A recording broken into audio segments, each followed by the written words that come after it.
গামাতাৎসু নিজের পেটের ভিতর থেকে একেবারে আস্তে আস্তে হিনাটার ক্রিস্টালটাকে বের করে। নারুতো গামাতাৎসুকে বলে আস্তে আস্তে ভাই, একেবারে আস্তে আস্তে রাখ। তবে ওই মুহূর্তে গামাতাৎসুর সামনে দিয়ে একটা মাছি যায়, আর ওই মাছিকে ধরার জন্য ওই কি করে হিনাটার ক্রিস্টালটাকে ছাইরা দেয়। ভাই লিটারালি এইটা দেখার পরে ওই সেখানে যারা যারা ছিল ওদের সবার কলজার পানি শুকায় যায়। আর ভাই যেটার ভয় ছিল সেটাই হয়, হিনাটার ক্রিস্টালটা ফাটতে শুরু কইরা দেয়। এরা সবাই তো একেবারে চিন্তিত হইয়া পড়ে যে এখন কি হইব।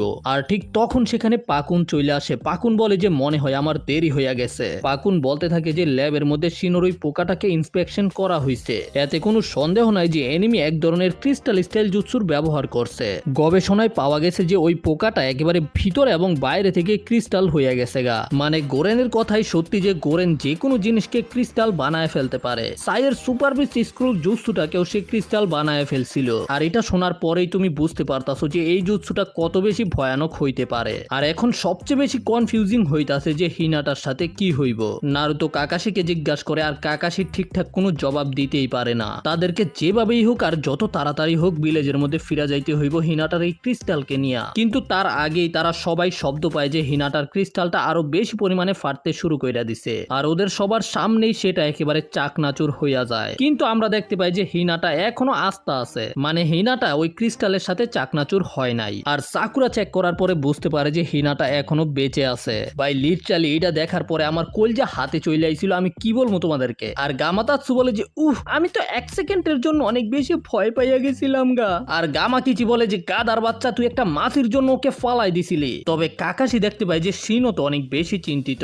শিনো বলে যে আমার একটা পোকা ক্রিস্টালাইজ হয়ে যাওয়ার পরে আমি যখন সেটাকে হাতে নিয়েছিলাম সেটার সাথে সাথে একেবারে চাকনাচুর হইয়া গেছিল, কিন্তু হিনাটা এটাকে সার্ভাইভ কইরা ফেলছে। আর তারা প্রথমেও দেখছিল যে অনেকগুলো ক্রিস্টাল একসাথে চাকনাচুর হয়েছিল যেগুলোর ভিতরে মানুষ ছিল, কিন্তু হিনাটা বেঁচে আছে। তার সাথে সাথে শিনুর কিছু বাঘও বেঁচে আছে। তো ওরা কি এমন করছে যে ওদের এখনো কিছুই হয় নাই, এটা তো হিনাটা জাগার পরেই বলতে পারবো। আর তারপরেই হিনাটার জ্ঞান ফিরে আসে। হিনাটা বলে যে আমার যখন মনে হয়েছিল আমি তার জুৎসুর কবলে পইরা যাবো, তখন আমি আমার পুরো বডি থেকে চাকরা ছাড়তে শুরু কইরা দেই। আমি আমার বডির মধ্যে চাকরাগুলোকে এমন ভাবে ছড়াই যেন এটা ব্যারিয়ারের মতো কাজ করে। আর এইটা শোনার পরেই শিনো বলে যে তার মানে হইতাছে তার ক্রিস্টাল জুৎসু সবকিছুর মধ্যে কাজ করে না, এটা চাকরাকে ক্রিস্টাল বানাইতে পারে না। আর কাকাশি তো হিনাটার প্রশংসা করতে শুরু কইরা দেয়। যাই হোক, ওরা সবাই খুশি যে হিনাটা ঠিক আছে। আর হিনাটা তো নারুতোকে বলে, নারুতো আমি সরি যে আমার জন্য তোমাদের চিন্তা করতে হইতাছে। যাই হোক, এখন তারা কি করব সেটা হইতাছে সবচেয়ে বড় প্রশ্ন। শিনো বলে যে আমাদের ভাগ্য ভালো যে শুধু হিনাটা এই জুৎসুর কবলে পড়ছিল।